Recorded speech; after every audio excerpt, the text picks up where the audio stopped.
les amis. Oh, comme je suis heureuse de vous retrouver aujourd'hui une nouvelle fois au Mont-Liébeau, ce quartier de Béthune où je déambule depuis quelque temps maintenant.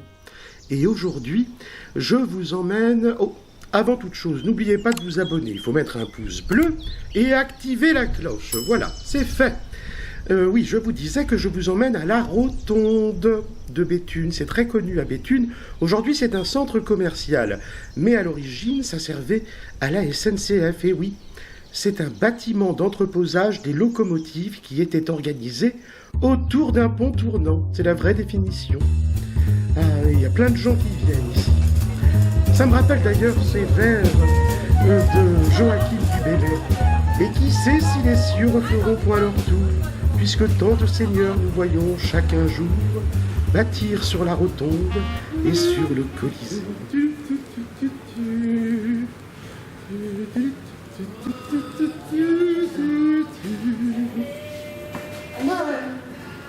Qu'est-ce que je vais boire? Une petite bière ou un petit café? J'hésite. Alors dites-moi, chère madame, je ne sais plus votre prénom. Aurore. Aurore. Voilà, ben moi je suis Marie Biscotte. Alors dites-moi, Aurore, vous êtes co-gérante ici, je crois, de ce bar. Ça fait longtemps que vous êtes ici? On a ouvert en décembre. En décembre, c'est Oui. tout récent. Et alors dites-moi, c'est spécialisé dans l'Irlande C'est apparemment. ça. Ah là là là là là là, la bière. La bière, le cheddar. Voilà. Et puis les petits lutins aussi. C'est ça, Voilà, aussi. Voilà. Surtout la Saint-Patrick. Saint-Patrick, naturellement. Voilà. Alors, vous faites à manger aussi le midi, je crois, C'est ça, la restauration du La lundi au restauration. samedi midi. D'accord. Ouais, Et ça marche bien? ça va. Ouais, En tout franchement, cas, c'est bien. je me suis laissé dire que c'était que des produits frais. Oui, on n'a pas de congélateur. C'est vrai. C'est pas de l'extra frais. Pas d'extra. Voilà, c'est pas du moins Voilà. 18. C'est ça, voilà. Voilà. Et vous êtes nombreux ici à travailler? Ils sont 3 en cuisine, on est 2 en salle. 3 cuisines. Ouais. Ça, on ne saurait jamais le dire en fait. C'est ça. Nous, on ne voit comme client que la partie émergée de la C'est ça. Le boulot, c'est derrière. D'accord. Bon, et alors, c'était un choix particulier de venir ici, au Mont-Liébeau, à Béthune? Bah oui, il y avait une cellule de libre. On s'est dit pourquoi pas ramener un petit peu de peps dans la galerie du côté d'Auchan et tout. Et ça me plaît bien. Je pense qu'on a fait le bon choix. Eh bien, écoutez, moi, je me suis laissé dire qu'on y mangeait très, très bien. Alors, je conseille à tout le monde de venir. C'est gentil. Eh bien, je vous remercie beaucoup, Aurore. Dites-nous Merci un à bisou au-delà du bar. Allez. Allez, Merci, Aurore. À bientôt. à bientôt.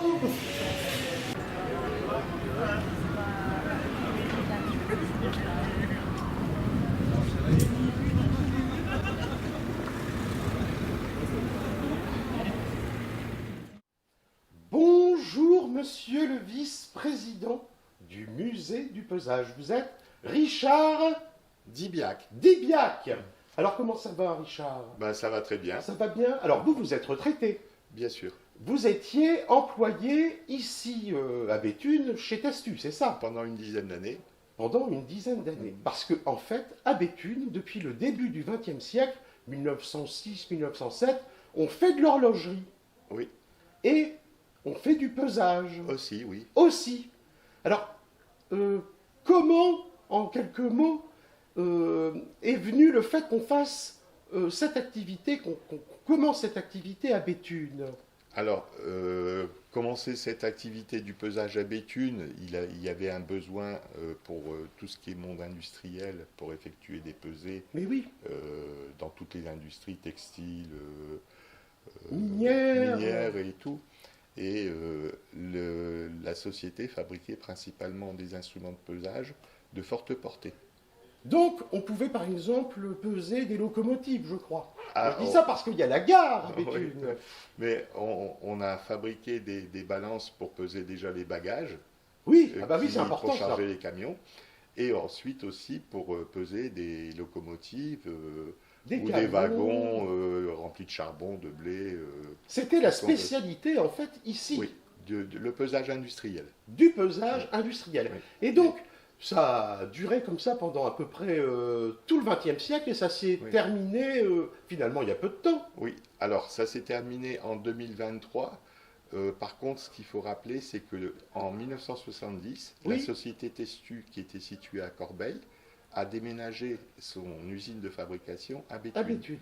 D'où la fusion Testu-Aikitas. Oui, parce Et- qu'ici c'était Aikitas que ça s'appelait Oui, à bien l'origine, sûr. hein, je crois. Oui, oui. Bon, alors dites-moi, cher monsieur, est-ce qu'il y a une pièce emblématique que vous voulez nous montrer? Quelle est pour vous la pièce ici, dans cette pièce, justement, qu'il ne faut pas rater? Bah, toutes les pièces ne sont, sont emblématiques. Ça dépend de l'affinité qu'a la personne. On pourra retrouver le pont bascule qui était utilisé dans les fermes. On pourra retrouver un pèse-bébé qu'on utilisait Dans les qu'on PMI, chez le utilisait, médecin. même on louait à la pharmacie le pèse-bébé Oui, pour c'est suivre vrai. la croissance. Des balances de ménage, par exemple, des pèse-lettres. Et des instruments de pesage aussi qui peuvent peser jusqu'au 10e de microgramme. Oh, bah ça m'intéresse. On va aller voir ça tout de suite. Alors, dites-moi, Richard, moi j'ai connu, quand j'allais dans les commerces, il y avait ces fameuses machines que j'ai vues tout à l'heure. Mais ensuite, il y a eu l'électronique qui est Oui. arrivée dans les commerces, Donc, Richard. Oui, donc dans les années 77, on a commencé à fabriquer des balances électroniques complètement. Hein, c'est câbler les cartes, tout était fait dans l'usine. On avait même une fonderie d'aluminium Oh. pour couler les pièces dont on avait besoin, un atelier de mécanique, de peinture et tout ce qui s'ensuit. Et ça, maintenant, en fait, on le voit maintenant. C'est vrai qu'il y a ça maintenant ici, Bien dans sûr. les supermarchés. Oui. Donc, bien sûr, les modèles ont évolué et on en arrive même maintenant à utiliser les balances nous-mêmes dans les supermarchés avec des claviers qui sont préprogrammés pour certains. Et ça n'existerait pas s'il n'y avait pas eu cette activité à Béthune, finalement.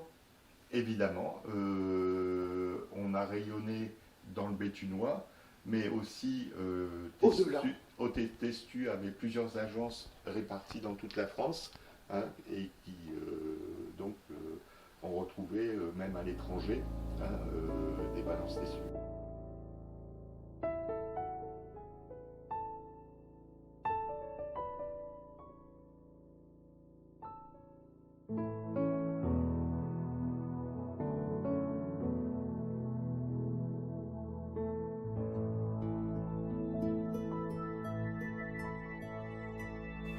Bonjour Richard. Bonjour. Comment allez-vous? Oh, ça va très bien. Ça va très bien. Alors vous, Richard, vous êtes un peu la personne qui est à la recherche de tous les gens qui ont pu travailler chez Testu. Exactement. J'ai essayé de retrouver la trace de tous celles et tous ceux qu'on a connus dans notre jeunesse, plus ou moins longue selon les personnes. Et donc j'essaie de retrouver les photos pour un peu garder la mémoire, parce que notre mémoire est sélective, on a du mal à se souvenir des gens. Oui, bien sûr.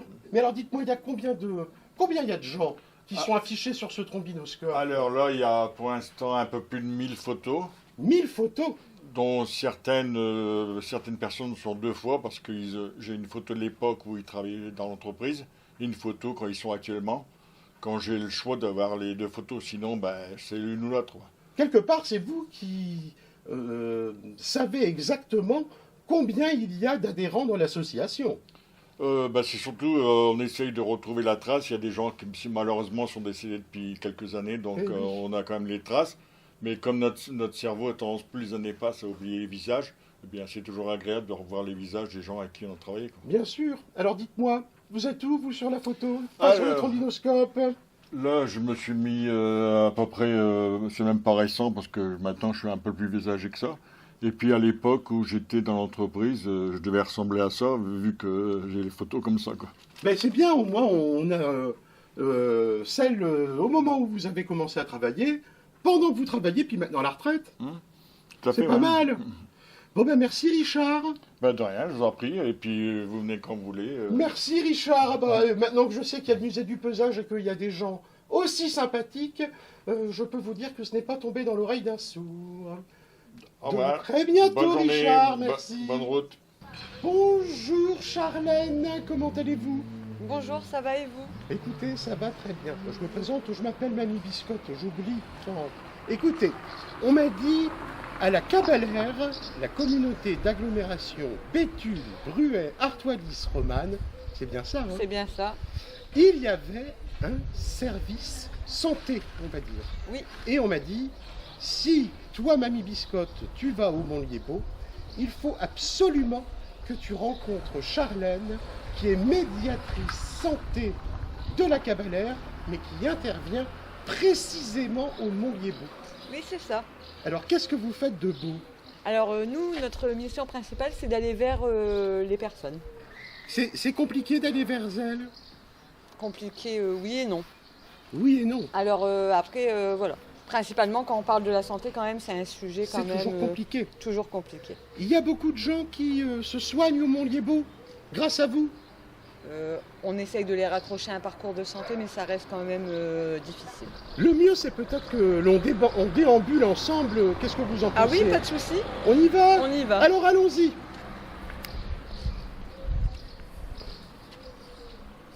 Mais alors dites-moi, Charlène, rassurez-moi, vous ne travaillez pas seul quand même. Non, pas Non. du tout. Non. Alors, dans nos missions, quand même, le tissage partenarial est très important. Et ensuite, on échange beaucoup aussi avec mes collègues médiatrices. Donc vous travaillez avec des associations. Oui, exactement. Parce que moi j'ai rencontré une association qui s'appelle Alim, mais Oui. ils font des tas de trucs, dites-moi. Oui, énormément. Et on travaille très bien en partenariat avec l'association Alim. Il y a également les Compagnons de la Bonne Humeur. Il y a également UFOLEP, les Restos du Cœur, voilà. C'est des gens que de toute façon je vais aller voir bientôt. D'accord. Donc, à mon avis, on va se revoir sur ces lieux, Charlène. C'est ça, exactement. Alors, dites-moi, Charlène, il y a longtemps que vous êtes dans ce corps de métier, j'allais dire. Alors, je suis en poste depuis octobre 2021.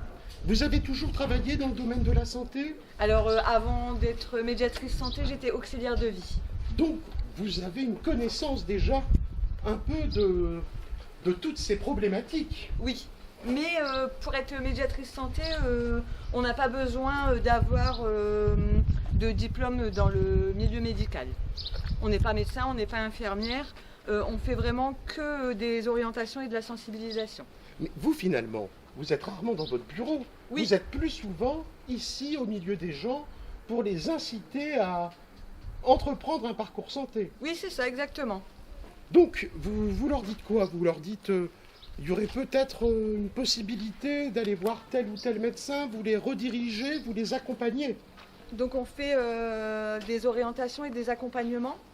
Donc on essaye de raccrocher les personnes à, à un parcours de santé en se présentant déjà. Et ce qui est important surtout dans notre mission, c'est de tisser un lien de confiance. Oui, parce que ça doit quand même pas toujours être simple. Les gens n'ont pas toujours, entre guillemets, envie de se soigner. Non, c'est ça. Ils sont, en fait, ils ont leur vie, ils travaillent, ils ont leurs enfants. C'est pas une priorité, la santé. C'est ça, exactement. Et c'est ça, en fait, aussi votre métier, j'allais dire, c'est de faire prendre conscience aux gens que il faut se soigner. C'est important. Oui, exactement. Donc nous, on fait des accompagnements physiques également. Donc on peut accompagner les personnes chez le médecin, chez le dentiste, chez le gynécologue. Voilà, il y a une possibilité d'accompagnement aussi physique. Eh bien écoutez, je vous remercie Charlène. De rien. Vraiment, c'est complet. Je me demande si je ne vais pas venir régulièrement vous accompagner parce que au moins ça me permettra aussi de rencontrer des gens totalement différents. Ah oui? Et puis de vous donner un petit coup de main. Oui, vous pouvez. Bon, à bientôt. À bientôt. Au revoir, Charlène.